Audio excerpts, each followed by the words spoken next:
नमस्कार, मैं हूं आशीष चित्रांशी और आप देख रहे हैं द न्यूज लॉन्चर।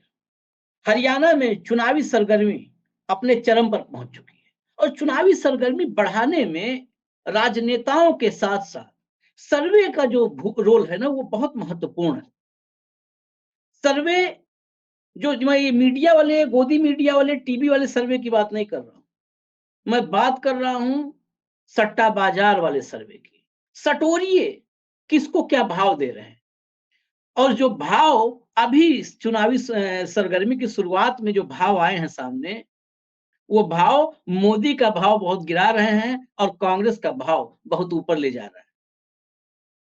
जो अभी अनुमान जताया है सट्टा बाजार ने, वो कांग्रेस के लिए तो खुशी, एक क्षणिक खुशी कहिए, लेके आ रहा है, क्योंकि कांग्रेस पर बहुत ज्यादा मैं भरोसा नहीं करता, कब वो सेल्फ गोल कर ले पता नहीं रहता। और बीजेपी के लिए एक बड़ा टेंशन लेके आया। क्या है सट्टा बाजार की रिपोर्ट? क्यों है सट्टा बाजार की ऐसी रिपोर्ट? हरियाणा के ग्राउंड जीरो की रिपोर्ट लेकर के हमारे साथ जुड़े हैं जगदीप सिंह सिंधु साहब और रविंद्र सिंह सिवराण साहब। रविंद्र जी द फोर्थ स्टेट नाम से हरियाणा की, खासकर हरियाणा की राजनीति का पोस्टमार्टम करते रहते हैं और आज सट्टा बाजार के इस रिपोर्ट की पोस्टमार्टम के लिए न्यूज लॉन्चर पर आपके साथ सीधे उन्हीं के पास चलते हैं। ये सट्टा बाजार की रिपोर्ट जो आई है रविंद्र जी, ये ग्राउंड की रियलिटी से कितनी मैच करती है, क्योंकि ये बड़ी चौंकाने वाली है। मैं पहले बता देता हूं दर्शकों को, इस रिपोर्ट के मुताबिक भाजपा को, वो स्क्रीनशॉट भी दिखा दे, अखबार में भी छप चुका है, भाजपा को 24 से 26 सीट, मात्र मात्र 24 से 26, और कांग्रेस को 56 से 58। यानी ये मतलब जो जरूरी बहुमत है उससे काफी ऊपर है, कंफर्टेबल मेजॉरिटी है। इसमें जेपी दलाल जैसे बयानवीरों के लिए भी झटका है। अगर ऐसी मेजॉरिटी आती है तो दिल्ली वाले जो सरकार गिराने के एक्सपर्ट हैं, वो एक्सपर्ट भी किसी काम के नहीं रह जाएंगे। कर्नाटका जैसा लग रहा है कि हरियाणा के की जनता का मिजाज कर्नाटक जैसे है कि कर्नाटक ने ऐसा जनादेश दिया कि वहां पर चाह करके भी कोई खुराफात कर नहीं पा रहा है। तो ये क्या जमीनी हकीकत है?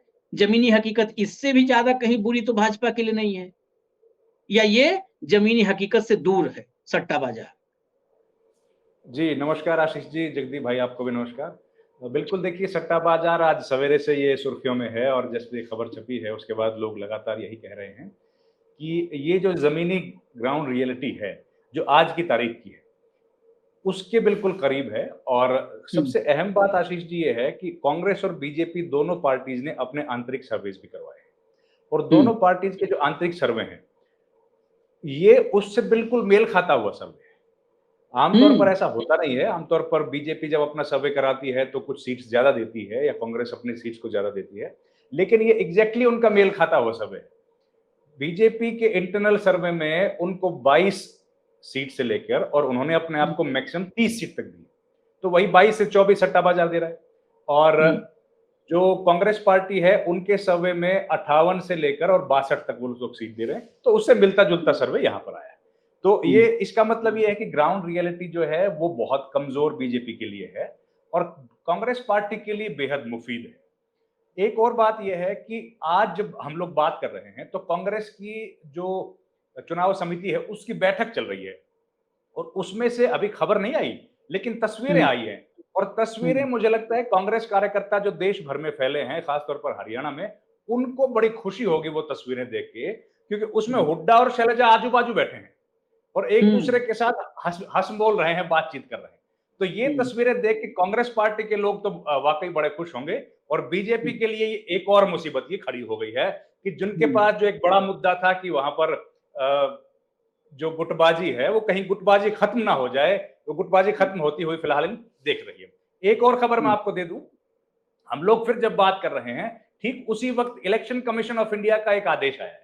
आदेश ये कि जो पिटीशन फाइल की थी जयराम रमेश की तरफ से कि जो हरियाणा में नौकरियों को लेकर के जो प्रोसेस चल रहा है, उस प्रोसेस का मतलब है कि वो प्रोसेस कहीं ना कहीं फेयर एंड फ्री इलेक्शन को प्रभावित करेगा। ये पिटीशन दाखिल की थी। उसके बाद हरियाणा सरकार ने अपना पक्ष वहां पर रखा आज हम्म, हम लोग जब बात कर रहे हैं तब आदेश आ गया है, और आदेश हम्म, में भी बीजेपी को झटका लग गया। आदेश हम्म, में इलेक्शन कमीशन ने कह दिया है कि अब उन भर्तियों पर रोक लगाने की जरूरत है, उनका रिजल्ट ना निकाला जाए, क्योंकि हम्म, हमको लेवल प्लेइंग फील्ड प्रोवाइड करनी है। ये हम्म, शब्द जो है आशीष भाई, पत्रकारों के दिमाग से ओझल हो गए, बरसों बीत गए हम्म, ये शब्द सुने, क्योंकि हम्म, 10 साल से जिस तरह से चुनाव आयोग काम कर रहा था, लेवल प्लेइंग फील्ड तो केवल विपक्ष के लोग ही बोलते रहते थे। पहली बार हम्म, इलेक्शन कमीशन ने बोला है, और बीजेपी सरकार को ये बड़ा झटका है। तो जिस तरह से ग्राउंड रियलिटीज हैं, वो कांग्रेस पार्टी के बेहद मुफीद हैं। और इसमें जो अभी देखिए, बिल्कुल शुरुआती सर्वे है ये, अभी टिकटों की घोषणा हुई नहीं है, अभी मैनिफेस्टो हम्म, डिक्लेयर नहीं किए गए हैं, अभी बड़े नेताओं की रैलियां नहीं हुई है। आप उस बात को विचार कीजिए, जब प्रदेश में राहुल गांधी की रैली होगी, जब प्रदेश हाँ, में मल्लिकार्जुन खड़गे जो दलितों के एक बड़े आइकन बन गए हैं, और वो तब रैली करेंगे जब बीजेपी इस बात का कोई फैसला नहीं कर पाई है कि एससी का जो आरक्षण है, ओबीसी और एसटी का जो आरक्षण है, उसमें वर्गीकरण किया जाए कि ना किया जाए। और जब प्रियंका गांधी बात करेंगी, जो कि मुझे लगता है कि जितना ज्यादा कद प्रियंका गांधी का लोकसभा चुनाव में बढ़ा है, उतना कद किसी और नेता का नहीं बढ़ा। तो जब हम्म, वो लोग हरियाणा में रैलियां करने के लिए आएंगे, और किस तरीके से किस स्ट्रेटेजी के तहत बीजेपी अपने सबसे बड़े तुरुप के प्रधानमंत्री नरेंद्र मोदी को दूर रख रही है हरियाणा से, कि कहीं उनकी छाया हरियाणा पे ना पड़ जाए। और उसके बाद जो नंबर 2 के नेता हैं हरियाणा में, जो दूसरे नंबर के नेता हैं मनोहर लाल खट्टर, पिछले 10 दिन से अखबारों में खबरें नहीं आ रही है, उनकी उनकी फोटो तक नहीं आ रही है। मतलब बीजेपी के लोग इतने ज्यादा असमंजस में हैं, एक बात। दूसरी बात, बीजेपी के लिए चार तरफ से 4 दिशाएं हरियाणा में हैं, चारों दिशाओं से नकारात्मक खबरें आ रही हैं। सबसे हम्म, पहली खबर उत्तर हरियाणा से बात करते हैं। उत्तर हरियाणा में अनिल विज, अनिल हम्म, विज लगातार मुंह फुलाए बैठे हैं, वो पार्टी के कार्यक्रमों में नहीं आते हैं। उसके बाद आप आइए हम्म, दक्षिण हरियाणा में, राव इंद्रजीत सिंह। राव इंद्रजीत किस तरह के हैं उनका सबको पता ही लग गया है। फिर आप चले जाइए सिरसा की तरफ, जो बिल्कुल पश्चिम हम्म, में पड़ता है। सिरसा में रणजीत सिंह चौटाला ने खुला विरोध कर दिया है, खुला बगावत कर दिया है। उन्होंने कह दिया कि हम्म, कुछ हो जाए, मुझे तो चुनाव लड़ना ही है। और फिर आप आ जाइए सोनीपत की तरफ। सोनीपत में रमेश कौशिक पहले से विरोध कर रहे हैं, उनकी टिकट काट दी गई थी। और जो प्रदेश अध्यक्ष पार्टी के हैं, उन्होंने तो अपने विधायकों पर यह एलिगेशन लगाया था कि मैं चुनाव उनकी वजह से हारा हूं। तो पार्टी हाँ, के ऊपर चारों तरफ से, चारों दिशाओं से जिस तरीके से नेगेटिविटी भारी हो रही है, और कांग्रेस पार्टी के लिए सकारात्मक खबरें आ रही हैं, उससे ये लगता है कि ये बिल्कुल शुरुआती आकलन है सट्टा मार्केट का। मुझे इसमें और सुधार की गुंजाइश दिख रही है, क्योंकि हम्म, बीजेपी का कार्यकर्ता हतोत्साहित है। आज आशीष भाई, आपसे बात करने से पहले मैं कांग्रेस और बीजेपी दोनों के दफ्तर में गया, दिल्ली में हूं तो दोनों के दफ्तर में गया। कांग्रेस पार्टी के जो दफ्तर है, उसके बाहर कम से कम भी जो पूरा अकबर रोड है, अकबर रोड पर आपको एंट्री करने की जगह नहीं मिल रही है। अब इतनी ज्यादा भीड़ है, वहां पर पुलिस की तैनाती कर दी गई है ट्रैफिक को रेगुलेट करने के लिए। और बीजेपी के ऑफिस में सन्नाटा पसरा है, वहां पर एक आदमी आपको नहीं दिख रहा। चुनाव है दो दो स्टेट के, लेकिन वहां पर एक आदमी नहीं है टिकट मांगने के लिए। उसके बाद आप आइए हुड्डा के घर पे, भूपेंद्र हुड्डा के घर पर, जो रकाबगंज रोड पर उनका घर है, उस रोड पर इतना रश है कि वहां पर जो नॉर्मल कम्यूटर्स हैं, जिनको उस रोड को पार करना है, वो लोग डाइवर्जन करके दूसरा रूट ले रहे हैं कि उस घर में घुसने के लिए जगह नहीं है। पूरे रोड पर गाड़ियां खड़ी हैं 4 नंबर की। और वही हालत है दीपक बाबरिया के घर पर, जो कि प्रभारी है, साउथ एवेन्यू में रहते हैं। आज मैं पूरा इस मुआयना करके आया, वहां पर हालात देख कर लग गया कि ये जो सवेरे जो इस सट्टा बाजार का नतीजा आया था, हमारे सामने जो उनका सर्वेक्षण आया था, स्थिति हो सकता है बीजेपी के लिए इससे भी खराब हो। और अभी तो मैं कह रहा हूं रैलियां होनी शुरू हुई हैं, शुरू होंगी, और टिकटों का बंटवारा अभी होना बाकी है। विनेश फोगाट का मामला जो है उसको अभी तूल पकड़ना बाकी है। तो बीजेपी के लिए कहीं से भी परिस्थितियां जो है माकूल नहीं है, और बीजेपी लगातार बैकफुट पर दिख रही है। जो राष्ट्रीय मुद्दे हैं, चाहे वो लेटरल एंट्री का हो, चाहे वो ब्रॉडकास्ट बिल का हो, बीजेपी लगातार बैकफुट पर है। और कांग्रेस हम्म, पार्टी बहुत उत्साहित है, उसके कार्यकर्ता बहुत उत्साहित हैं, और बैठे बिठाए कांग्रेस को जेजेपी और आईएनएलडी का वोट भी मिल गया है, तो वो लोग और ज्यादा उत्साहित। जी आशीष भाई। एक एक रविंद्र जी ने एक बड़ी इंफॉर्मेशन दी आज इस शो में, वो ब्रेकिंग है मेरे लिए। हालांकि सारी इंफॉर्मेशन, क्योंकि आज वो घूम करके आए हैं, कांग्रेस दफ्तर देखा उन्होंने, भाजपा का दफ्तर देख लिया, हुड्डा का घर देख लिया, बावरिया का घर देख लिया। लेकिन सिंधु साहब, जो सबसे बड़ी ब्रेकिंग मुझे इसमें समझ में आई, शैलजा और हुड्डा, अगर ये हो गया तब तो फिर ये 58 जो है, इस 58 को मैं हरियाणा नहीं जानता बहुत, ना हरियाणा से हूँ, लेकिन 58 को जितना जानता हूँ पत्रकार के रूप में इतना समझ पाया, मैं 58 को तो 68 अभी ही 10 बढ़ाता हूँ। अगर ये शैलजा और हुड्डा एक साथ बैठ गए और दोनों मुस्कुराते हुए बैठे हैं, मतलब सिर्फ फॉर्मेलिटी नहीं, अगर दिल मिल गया है, तो 10 सीट अभी बढ़ा लीजिए। ये मेरे मतलब मेरी निजी राय है। आप इत्तेफाक रखते हैं या मेरी बात को खारिज करते हैं? मैं आपसे समझूंगा। आशीष जी, शायद मुझे आपके चैनल पे या किसी और चैनल पे मैंने बोला था कि ये दोनों के अंदर जिस तरह से इल्जाम लगाया जाता है कि गुटबाजी है, फूट है, मैंने ये बताया था कि ये फूट नहीं, गुटबाजी नहीं, ये आपसी प्रतिस्पर्धा किसी भी राजनीतिक दल में होती है। और ठीक उसी तरह से ये एक राजनीतिक प्रतिस्पर्धा के रूप में भूपेंद्र हुड्डा और शैलजा को देखा जाना चाहिए। और ये भी मैंने कहा था कि 2019 में भी इसी प्रकार की लगभग परिस्थितियां थी। तब एक बस जो थी, उस बस में चुनाव से ठीक पहले एक यात्रा होनी थी और जिसमें भूपेंद्र सिंह हुड्डा और शैलजा और अन्य जितने भी गुट थे, वो सभी उस बस में सवार हुए और फिर वो एक तरफा जब आगे बढ़े और वो गुड़गांव का कहानी है। तो हरियाणा में कांग्रेस पार्टी को जहाँ वो कहते थे कि इनको 10 सीट नहीं आएगी और हम 75 पार करेंगे, तो आप देख लीजिए कि वो भारतीय जनता पार्टी 40 पे अटक गई और कांग्रेस को 31-32 सीट आ गई थी। तो ये जिस तरह से आज भूपेंद्र हुड्डा और कुमारी शैलजा या रणदीप सुरजेवाला और ये मैं आपके दर्शकों को बताना चाहूँगा कि बीच में कुछ दिन पहले मेरी बात हुई थी इनसे व्यक्तिगत बात। तो इन चीज़ों में ये सामने आ गया था कि सभी लोग साथ रहेंगे और आपको एक और बात बता देता हूँ कि कुछ समय पहले पूर्व गृह मंत्री से मेरी जब भेंट रही, पौना घंटा हम बैठे, तो उसके बाद भी ये चीज़ें सामने आ गई थी कि उन चर्चाओं के बाद जब एक 1 हफ्ते के बाद एक रैली शैलजा की हुई, तो उस रैली में वो पूर्व मंत्री जो माने जाते थे गुड्डा गुट के हैं, वो उस रैली के मंच पे जब दिखाई दिए और आप ये देखिए कि एक बहुत पहले मैंने एक प्रोग्राम में कहा था कि चौधरी वीरेंद्र सिंह जो हरियाणा में एक बड़ा नाम है और उनकी जो भूमिका है वो एक सामंजस्य की भूमिका के तौर पे कांग्रेस में निहित की गई है और वो सभी गुटों को आपस में एक दूसरे के साथ बैठा के और ये जितनी भी मतभेद हैं इनको सुलझाने में उनकी एक भूमिका सामने आ रही है। वो मैंने कुछ 2 हफ्ते पहले एक प्रोग्राम में बताया था। तो स्थितियाँ लगभग उसी दिशा में जा रही हैं और मुझे पूरा यकीन है कि हरियाणा में जिस तरह से आज की परिस्थितियाँ हैं, ये एक प्रतिस्पर्धा ज़रूर थी लेकिन यहाँ जो आपसी फूट-फुटबल है वो नहीं है। जैसे कि रविंद्र जी ने बताया कि हरियाणा की 4 दिशाओं में जो आवाज़ें उठने लगी हैं भारतीय जनता पार्टी में, फूट-फुटबल तो वहाँ थी जहाँ रणजीत सिंह चौटाला कह रहे थे कि मेरे को कुलदीप बिश्नोई के वजह से और दूसरे अन्य कैप्टन अभिमन्यु की वजह से मेरे को हार का सामना करना पड़ा। मोहनलाल बाड़ोली कहते थे कि मेरे को अपने जो विधायक हैं उनका समर्थन नहीं मिला। अरविंद शर्मा कुछ और कह रहे थे, है ना? तो इस तरह की जो और ये भी कहा गया था कि इन पे कार्रवाई होगी।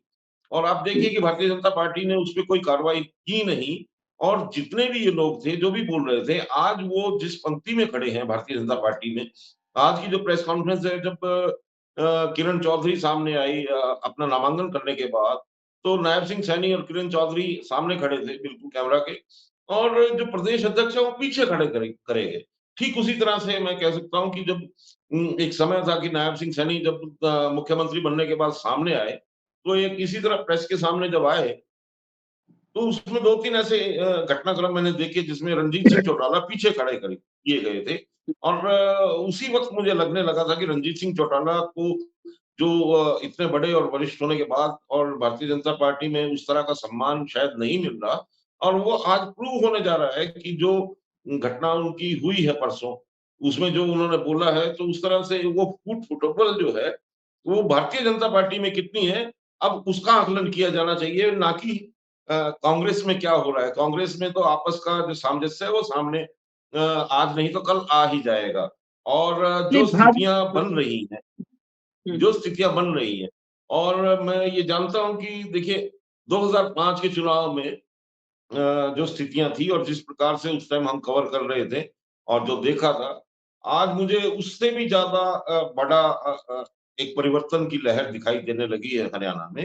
अगर किसी भी कॉन्स्टिट्यूएंसी में जा रहा हूं तो मुझे ये लगता है कि ये सीटों का जो आकलन सट्टा बाजार ने दिया है, इसमें काफी सुधार सट्टा बाजार को करना पड़ेगा। राजस्थान के लिए सट्टा बाजार ने 6 सीटें दी थी लोकसभा चुनाव में और मैंने वहां 10 सीटें डिक्लेयर की थी, आपके पास लिखित में भी होगा। हरियाणा में सट्टा बाजार कोई सीटें 3 सीटें दे रहा था, 2 सीटें दे रहा था, मैंने 5 बोली थी, वो 5 ही आई हैं। और आज मैं आपके चैनल के माध्यम से कहना चाहता हूं कि मुझे लगता है कि हरियाणा में कांग्रेस अगर इसी तरह सेल्फ गोल नहीं किया तो अब के कांग्रेस उस आंकड़े को छू लेगी जो कभी महत्वाकांक्षा भारतीय जनता पार्टी की। अच्छा, यानी वो आप 75 की तरफ इशारा कर रहे हैं। जी। मैं रविंद्र भाई से जब कहना आज बीजेपी के ही भीतर की बात करते हैं, फिर बीजेपी के भीतर की बात अगर हम लोग और थोड़ा और घुसके में करूं, आज किरण चौधरी की चर्चा छेड़ दी सिंधु जी ने। ये उधार के सिंदूर पर श्रृंगार जो हो रहा है, भाजपा के कार्यकर्ता इससे कितना चुनाव में डिमोरलाइज होंगे। भाई भाजपा के कार्यकर्ता रविंद्र भाई बड़ा सिंपल सा है, जिन्होंने भाजपा को बीज डाला, सींचा, पौधा बनाया, पौधा को कोई चर न जाए, कोई मवेशी जानवर, उसको बाड़ लगा करके पौधा बड़ा हुआ। अब जब पौधा बड़ा हो गया तो उसको बोल दो फिर दूसरा बीज लगाओ, या वही पेड़ बड़ा कर दिया, वृक्ष बन गया है, अब उसी के नीचे बेटा आराम से बैठ करके, छाया है बढ़िया से, उसी के नीचे हवा खाओ। हवा खाने के लिए बड़ा किया था। जो लोग 4 दिन पहले आए, आओ ज्वाइन करो। ये पूरे राज्यसभा में जितना महाराष्ट्र में शेतकारी पार्टी का नेता रहा, उसको दे दिया। यहाँ पर पूरे मतलब 80% राज्यसभा में 90% जो नाम है, वो सब के सब उधार के सिंदूर पर श्रृंगार हुआ है। तो भाजपा के कार्यकर्ता क्यों चुनाव लड़ेंगे, ये मैं समझना चाहता हूँ। ये जो अभी 22-24 सीट दिख रही है, ये 22-24 तो अभी मुझे सही दुरुस्त दिख रही है, लेकिन ये 12-14 पे क्यों ना आ जाए। भाजपा कार्यकर्ता क्यों इसको और कम ना करें कि मोदी जी थोड़ा और कम कर देते हैं। हाँ? बिल्कुल बिल्कुल ठीक बात है आशीष जी। देखिए कल अलग अलग राज्यों की उपचुनाव के लिए लिस्ट आई, उसमें हम लोग अगर देखें तो रवनीत सिंह बिट्टू जो कितने दिन पहले कांग्रेस से बीजेपी में आए हैं, हाँ, किरण चौधरी वो तो लोकसभा चुनाव के बाद आई हैं, बिट्टू तो पहले तो आ गए थे। उसके बाद Manan Kumar Mishra Bar Council of India के चेयरमैन रहे, तो उनका कोई लेना देना नहीं बीजेपी से। वो तो कभी बीजेपी के सदस्य के तौर पर भी उन्होंने, मुझे तो याद नहीं है कि उन्होंने कभी सदस्यता ग्रहण की हो। कभी नहीं। और एक जॉर्ज कुरियन, मध्य प्रदेश से जॉर्ज कुरियन को लेके आ गए।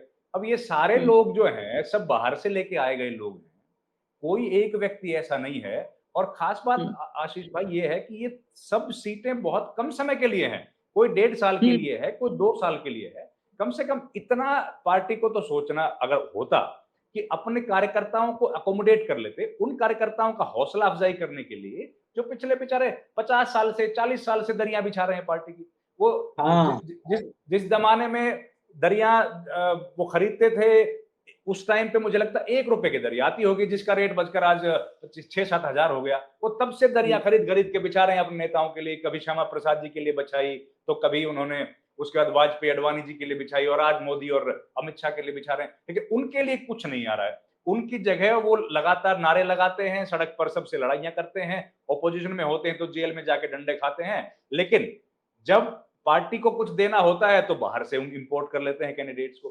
यही हालत लोकसभा चुनाव में हमने देखी, यही राज्यसभा में। ये राज्यसभा तो बहुत ही ज्यादा, इसमें तो परसेंटेज आप देखिए कितना ज्यादा है जो लिस्ट आई है, उसमें तो हर स्टेट में ये हाल है।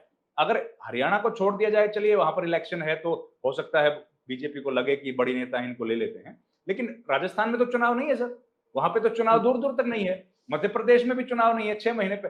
हर जगह पर बीजेपी की यही हालत है। और मुझे लगता है यही सबसे बड़ी दिक्कत बीजेपी की है कि आज उनका कार्यकर्ता बहुत ज्यादा हतोत्साहित है। बीजेपी का कार्यकर्ता जो लंबे समय से पार्टी की रीढ़ बना रहा था। देखिए हरियाणा जैसे स्टेट में भी बीजेपी का एक इतना बड़ा लॉयल कार्यकर्ता था जो बीजेपी की 2 सीटें आने के बावजूद भी खड़ा रहा। एक स्पेसिफिक परसेंटेज ऑफ वोट उन्होंने हमेशा बीजेपी को दिया।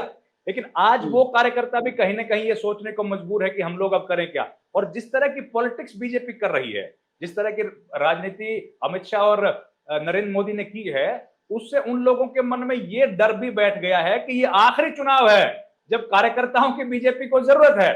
उसके बाद तो पेड वर्कर्स आ जाएंगे, 3 महीने के लिए हायर करेंगे इलेक्शंस में, उसके बाद हमारी जरूरत ही खत्म हो जाएगी। तो भैया हम क्या करें नारे लगा के? 4.5 साल हम लोग नारे लगाएंगे और आखिरी के दिनों में पेड वर्कर्स ले आएंगे। इनको तो इस बात का पूरा अनुभव है किस तरीके से वर्कर्स लेके आ जाते हैं, और आखिरी के 6 महीने में वर्कर्स लेके आएंगे, वो पेड वर्कर्स होंगे, उनसे काम कराएंगे और हमारी जरूरत खत्म। पद हमको कोई मिलना नहीं है, जिम्मेदारी कोई हमको मिलना नहीं है, नौकरी कोई मिलती नहीं है क्योंकि उसमें जब मेरिट का नाम ले देते हैं, हमारे व्यक्ति का किसी का काम नहीं होता क्योंकि उसमें नियम लगा देते हैं और फिर कहते हैं कि हमारा तो चाल चरित्र चेहरा अलग है। जब काम का टाइम आता है, कार्यकर्ता जमीन पे लड़ता भिड़ता है सबके साथ, तो तब तो बीजेपी का कार्यकर्ता है, लेकिन जब पद देने की बात आती है तो उसको बेचारे को साइड में बिठा दिया जाता है। तो बिल्कुल हतोत्साहित करने वाली बात है और ये कोई बड़ी बात नहीं। आशीष जी, आपने बिल्कुल सही बोला कि 12-14 सीट अगर बीजेपी की आए तो कोई हैरानी की बात नहीं है, क्योंकि मैं फिर कह रहा हूं कि बीजेपी का काडर नहीं है हरियाणा में। बीजेपी चुनाव जरूर जीत गई, 2-2 बार जीत गई, लेकिन आज भी बीजेपी का जैसा काडर गुजरात और राजस्थान और मध्य प्रदेश में है, उसके आसपास का भी कैडर नहीं है। लोग बीजेपी के नाम पर, मोदी के नाम पर वोट डालते रहे, हवा हवाई का वोट था। आज भी वो कार्यकर्ता नहीं है जो ओम प्रकाश चौटाला का था, जो जेल में जाने के बाद भी 10 साल तक उसके साथ खड़ा रहा, जो जेजेपी में चला गया। वो कार्यकर्ता जो कांग्रेस पूरे हिंदुस्तान में लोग ये बोलने लग गए थे कि कांग्रेस पार्टी का दौर खत्म, कांग्रेस 40 सीट पे आ गई, कांग्रेस पार्टी खत्म हो जाएगी। लेकिन कांग्रेस के नेता सारे छोड़ छोड़ के चले गए, लेकिन कांग्रेस का कार्यकर्ता फिर खड़ा रहा, उसको तब भी 20% वोट मिला। वो कार्यकर्ता हरियाणा में बीजेपी कभी नहीं बना पाई। नेता जरूर है बीजेपी के पास, लेकिन कार्यकर्ताओं की आज भी कमी है। वो डेडिकेटेड कार्यकर्ता बीजेपी के पास नहीं है जो अपने आप को बीजेपी की विचारधारा के साथ जोड़ पाए, और न वो कार्यकर्ता पंजाब में बीजेपी के पास है, और इसीलिए बीजेपी पंजाब में कभी जीत नहीं पाती है। हरियाणा में ये हवा में उनका तुक्का जरूर लग गया, लेकिन आज भी बीजेपी का जमीन पर वो वजूद नहीं है जो पुरानी उन पॉलिटिकल पार्टीज का रहा जो यहां पर पहले राज करके गई। जी आशीष भाई। बिल्कुल, ये आपने बिल्कुल सही दुरुस्त कहा। मैं इस बात को अक्सर कहता हूं कि बेसिकली अब जो भाजपा है, मैं तो मानता हूं नेता भी नहीं है, नेता भी सब इंपोर्टेड है। ये इसको भाजपा नहीं कहना चाहिए। चुनाव आयोग में एक एप्लीकेशन देके नाम चेंज करवा देना चाहिए इसको कांग्रेस एम, जैसे कांग्रेस आई बनी थी तो कांग्रेस इंदिरा, तो इसको कांग्रेस एम बोल देना चाहिए, कांग्रेस मोदी। कांग्रेस के नेताओं के लीडर अब रह गए हैं मोदी जी। आप महाराष्ट्र से चलिए, सब जगह वो सब आओ आओ, वेलकम, मोस्ट वेलकम।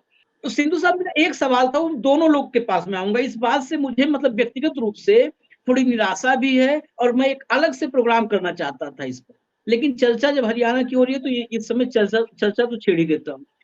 एक बच्ची बीडीएस जो कर रही है, जो मामला आया है कोलकाता में, पश्चिम बंगाल में कोहराम मचा हुआ है। सरकार चली जाए, मैं कहता भी हूं कि सरकार अगर जानी है तो जाए, ममता बनर्जी को गिरफ्तार करना है तो गिरफ्तार किया जाए, कोई मुझे दिक्कत नहीं है, क्योंकि बेटी बंगाल की हो, बेटी हरियाणा की हो या बेटी महाराष्ट्र की हो, बेटी बेटी है, सब बराबर है। लेकिन हरियाणा में एक बेटी के साथ इतना इतना मतलब भयंकर अत्याचार हुआ है, 13 घंटे उसको किडनैप करके रखा। न हरियाणा के पत्रकार चर्चा कर रहे हैं, न हरियाणा के राजनीतिक दल चर्चा कर रहे हैं, न विपक्ष चर्चा कर रहा है। चुनाव का समय है, कम से कम चुनाव ही देख करके एक बेटी के साथ इंसाफ हो जाता। चुनाव के समय ही, मैं तो कहता हूं चुनावी मुद्दा ही, राजनीति के लिए ही सही। इस मामले में राजनीति बुरी नहीं मानता, राजनीति के लिए सही अगर एक बेटी के साथ इंसाफ राजनीति के ही नाम पर हो जाए। लेकिन हमारे देश का दुर्भाग्य है कि महाराष्ट्र की बेटी, मतलब भाजपा शासित राज्यों की बेटियां, उन बेटियों का दुर्भाग्य, अगर वो भाजपा शासित राज्य में है तो उनका दुर्भाग्य है, क्योंकि मीडिया उनके इंसाफ की बात नहीं करेगा, भाजपा उनके इंसाफ की बात नहीं करेगी। बेटियों को इंसाफ चाहिए तो वो फिर अपोजिशन शासित राज्यों में हो। क्यों हरियाणा में उस बेटी के लिए न वहां पर मीडिया, न पत्रकार आवाज उठा रहे, न अपोजिशन उठा रहा है? और मैं आज एक रिपोर्ट पढ़ रहा था, अब तक वो जो 13 घंटे किडनैप करके रखा, उसके साथ दरिंदगी किया, इतना अमानवीय व्यवहार किया, उस पर कोई कार्रवाई नहीं हुई है, न तो उस जो है मेडिकल कॉलेज की तरफ से हो रही है, न प्रशासन, न पुलिस। सिंधु साहब। जी, उसमें जिस जिस तरह से ये अमानविकता की गई है और उसपे एक्शन वैसे चल रहा है, लेकिन हाँ, ये ज़रूर आपकी बात ठीक है कि बेटी जो भी है उसको गैर भाजपा शासित प्रदेश से होना अनिवार्य है कि उसके लिए उसके न्याय की आवाज़ उठाई जाए।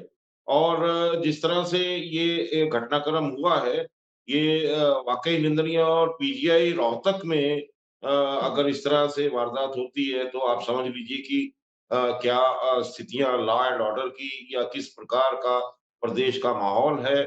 और ये घटनाक्रम सामने आने के बाद मीडिया में अलग-अलग जगह पे सामने आने के बाद जो डीजीपी हैं वो क्या एक्शन ले रहे हैं या वो क्यों एक्शन नहीं ले रहे उतनी तत्परता से, जितनी तत्परता से एक्शन किसानों के ऊपर लिया जाता है। अब अब वो डीजीपी या वो पुलिस विभाग वो उन अधिकारियों को क्या अब भी मेडल दिलवाने की कोशिश करेगा?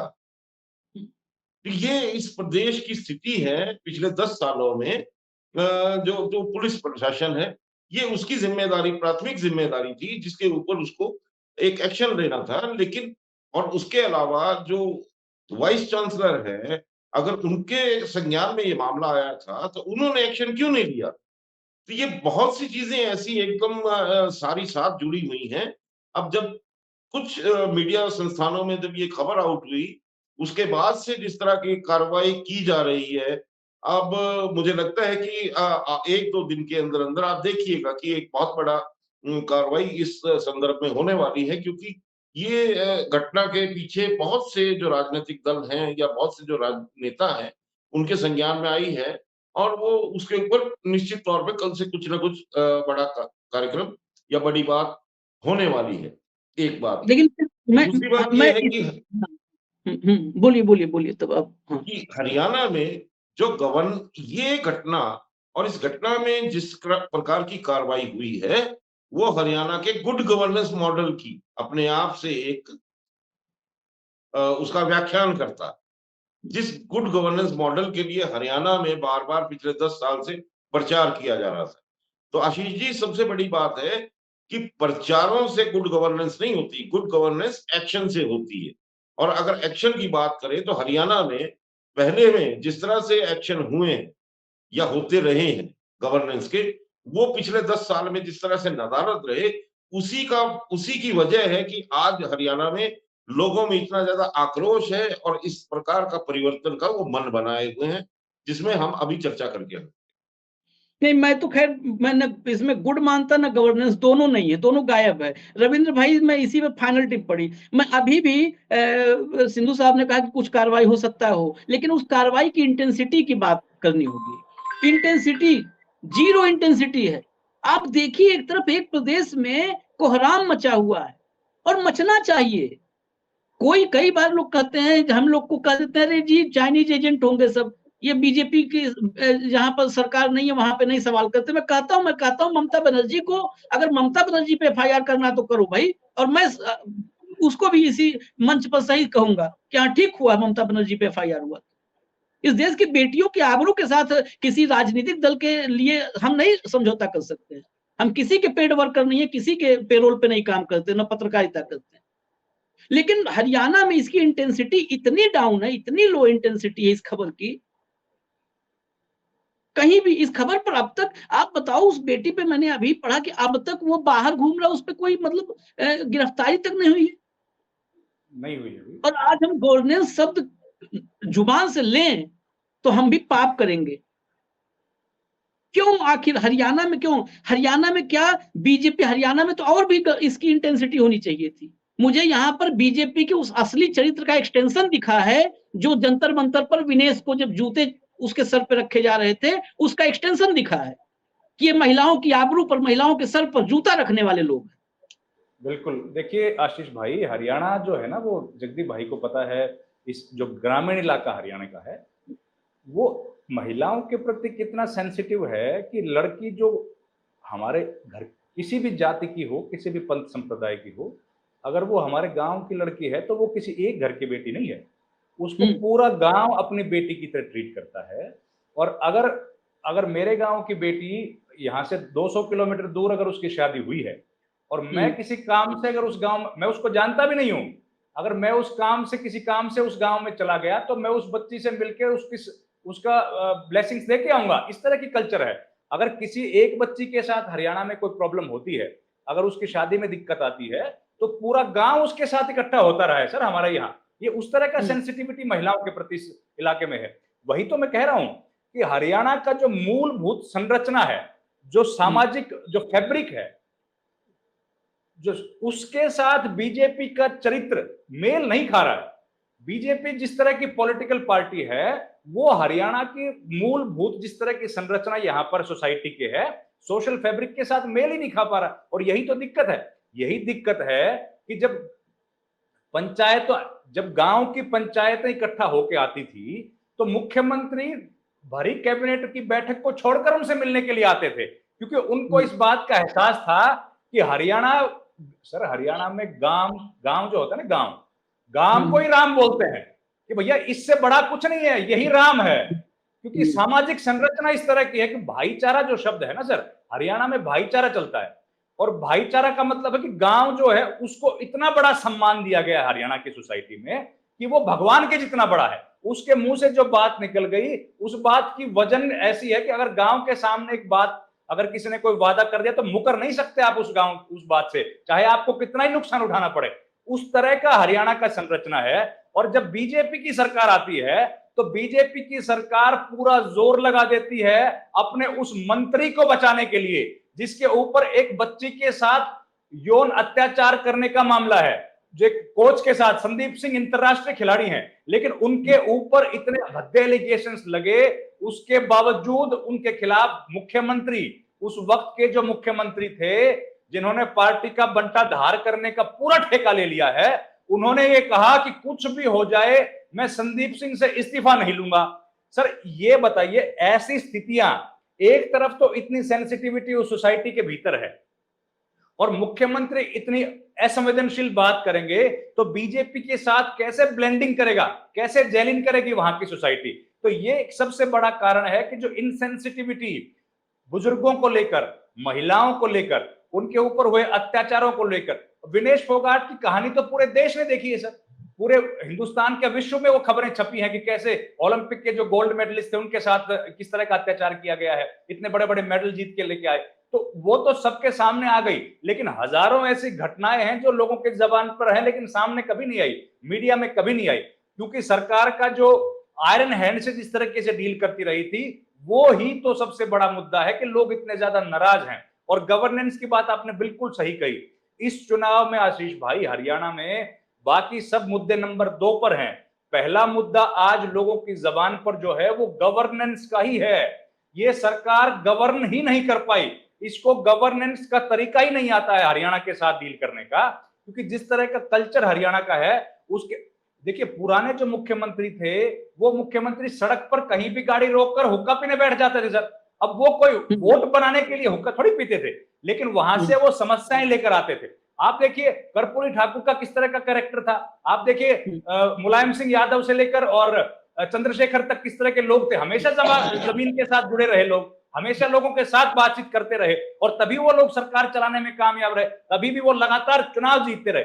बीजेपी सरकार बनाने के बावजूद भी लोगों का दिल नहीं जीत पाई, जनता के बीच वो नहीं जा पाई, जिसके लिए बीजेपी को जो काम करना चाहिए था। बीजेपी केवल एक प्रधानमंत्री के चेहरे पर, उनके नाम पर चुनाव जीती और उसी को आगे बढ़ाने की कोशिश करती रही। और इसीलिए आज ये सर्वेक्षण आ रहे हैं जिनकी हम चर्चा कर रहे हैं। और सिंधु साहब की बात बिल्कुल सही है, मैं उस बात को सपोर्ट करता हूं कि कोई बड़ी बात नहीं है कि हालात इलेक्शन में इससे भी खराब। बिल्कुल। खैर, जो नाम आपने बड़े बड़े कर्पूरी ठाकुर और मुलायम सिंह ये लिया, ये लोग जनता के बनाए हुए नेता थे, ये किसी एक व्यक्ति के बनाए नेता नहीं थे। आशीष भाई, पार्लियामेंट में कई बार मौका मिला इन नेताओं से, मुलायम सिंह से मिलने का। मुलायम सिंह से आप किसी भी गांव की गली पूछ लीजिए, वो बता देगा फलाने गली है, वो बता देगा उस गांव में कौन से मोहल्ले का लड़का है। तो ये जब तक राजनेता में नहीं होगा, आप केवल हाईवे पे जाएंगे और दिल्ली से चंडीगढ़ हवाई जहाज में बैठ के चले गए, उससे तो राजनीति नहीं हो पाएगी ना सर, जनता के दिल जीतने की। बिल्कुल। आशीष जी एक बात आपने बता देता आशीष जी हाँ एक बात हाँ बता देता हूँ हरियाणा की राजनीति की। हाँ बंसीलाल जिन्होंने हरियाणा को हरियाणा बनाया, उस बंसीलाल ने हमेशा ये एक स्टेटमेंट अपने मंचों से दी कि व्यक्तिगत स्वार्थ से बड़े, राजनीतिक स्वार्थ से बड़े प्रदेश के उद्देश्य होते हैं, और इसीलिए वो बंसीलाल की विरासत आज तक चली आ रही थी, जिसको संभालने और की जिम्मेदारी जिन पे थी वो बिल्कुल भी नहीं संभाल पाए, और उनके आदर्शों के विपरीत आज जिस प्रकार का समझौता उन्होंने अपने स्वार्थ के लिए किया, उसका बड़ा खामियाजा यहाँ भुगतने वाले हैं ये लोग। तो ये वही समाज है जो इतने बड़े लोगों की विरासत और आदर्शों से अगर कोई खिलवाड़ करेगा तो उसका भी सुपड़ा साफ कर देंगे, भले ही वो उनके परिवार के हों।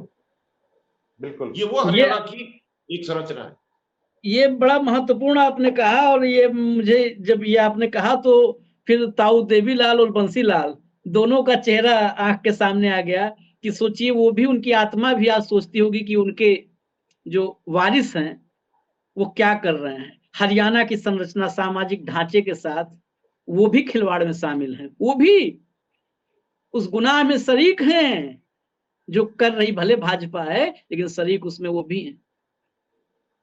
हरियाणा के सामाजिक संरचना के बारे में जब मैं रविंद्र भाई से, सिंधु साहब से सुनता हूँ, आखिरी अगर समय हो तो एक आखिरी थोड़ी सी मैं लाइटर बोल नोट पे दीजिए, आपको बोल दीजिए। हाँ मैं बता, चौधरी देवीलाल जब डिप्टी पीएम थे, हाँ तो जब दिल्ली में उनका घर था, तो वहां पर चौधरी साहब की आदत थी हुक्का पीने की।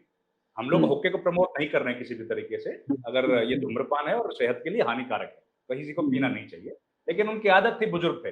तो वहां पर जो उनके आसपास जिनकी तैनाती थी वो हरियाणा पुलिस के जवान, तो वो एक उनमें से एक लड़का जो था वो उनके आसपास गांव का था कहीं का, तो वो सवेरे उठ के आता था और हुक्का उनके लिए भर देता था। अब चौधरी देवीलाल ने पूछा, एक दिन आया तो वो दिखा नहीं उनको, तो उन्होंने कहा अरे वो लड़का कहाँ है भाई, वो हुक्का भर दिया करता कहाँ है? बोला साहब उसकी तो बदली कर दी। बोला किसने बदली कर दी? बोला कल वो साहब आए थे आईपीएस, नए आए हैं, वो बोले कि यार तुम लोग डिप्टी प्राइम मिनिस्टर के साथ हुक्का पी रहे हो, ये तो डिसिप्लिन खराब कर दिया, उनकी बदली कर दी। चौधरी साहब ने बोला भाई साहब बुलाओ भाई उस अफसर को जो नया आए हैं। उनको बुलाया गया, उनको बोला जी आपने उसकी क्यों बदली कर दी लड़के की, अच्छा लड़का था यार, वो तो बेचारा सेवक, अच्छा मतलब ड्यूटी करता था, कोई दिक्कत नहीं थी हमें तो। बोला साहब वो आपके साथ हुक्का पी रहा था, आप डिप्टी पीएम हैं और डिसिप्लिन खराब हो रहा था। वो बोला आप डिसिप्लिन सुधारते हैं एसपी साहब? बोला हाँ सर। तो बोला डिसिप्लिन तो भाई साहब उस लड़के को तो भेज दो वापस, और डिसिप्लिन कश्मीर में बड़ा खराब है, आपकी बदली कश्मीर करवा देता हूं मैं। तो हरियाणा का तो सर इस तरह का कल्चर है। लेकिन उस कल्चर के दरमियान आखिर में एक ही बात कहूंगा कि उस कल्चर के दरमियान ये ध्यान में रखिए कि वो कल्चर आपका बचा है कि नहीं बचा है, खतरे में तो नहीं है। जब भी व्यभिचारी और पीड़ित की हम जाति देखने लगे, जब भी ये लगे कि भाई ये पीड़ित है, ये फला जाति से है, तो हमारा उसके प्रति इमोशन घटने लगे, तो समझ लीजिए कि अब आप इंसान नहीं रहे, अब आप अंधभक्त हो चुके हैं। तो हरियाणा में इंसान बसते हैं, इसीलिए जब हरियाणा की बात होती है, हरियाणा की सामाजिक व्यवस्थाओं की और कल्चर की, सोसाइटी की, तो मुझे व्यक्तिगत रूप से बड़ा अच्छा लगता है। ऐसा नहीं कहूंगा, तमाम लोग कहते नहीं यूपी में भी ऐसा, ये नहीं है, वाकई नहीं है, और पूर्वी उत्तर प्रदेश में कतई ऐसा नहीं है। ऐसा जो गांव को कि गांव ही राम है, ये कल्चर होना चाहिए, उसको बचा के रखे हरियाणा वाले। तमाम खतरे आते रहेंगे, उन खतरों से निपटे। आपकी तरफ आशीष भाई होता है चाय पान, कि चाय पान ले लीजिए, हमारी तरफ हुक्का पानी होता है। अगर कोई घर में आता है तो सबसे पहले उसको हुक्का ऑफर किया जाता है। आपकी तरफ चाय पान होता है, चाय पान, पान मतलब पान वाकई वाला पान, वो पान का प्रचलन है। हमारी तरफ पान नहीं है, हमारी तरफ हुक्के पानी का प्रबंध है। तो वो कल्चर इस तरह का हरियाणा का है। नहीं, इस कल्चर को बचाइए, और जो खतरे हैं उनको, खतरों को भी ध्यान में रखिए। खैर शायद उससे खतरों से आगाह है हरियाणा, तभी ये जो सट्टा बाजार है, ये सट्टा बाजार उसी का संकेत दे रहा है। इजाजत दीजिए हमें, हम फिर मिलेंगे रविंद्र भाई के साथ। सिंधु साहब हमारे साथ हमेशा रहते हैं, रविंद्र भाई भी जुड़ गए हैं, तो हम लोग लेके आते रहेंगे जो भी अंदर की खबर होगी। लेकिन आज संकेत शैलजा और हुड्डा ने जो दिया है वो इस सट्टा बाजार की रिपोर्ट पर एक मुहर है। देखते रहिए न्यूज लॉन्चर। धन्यवाद रविंद्र भाई, धन्यवाद सिंधु जी, नमस्कार। जी शुक्रिया।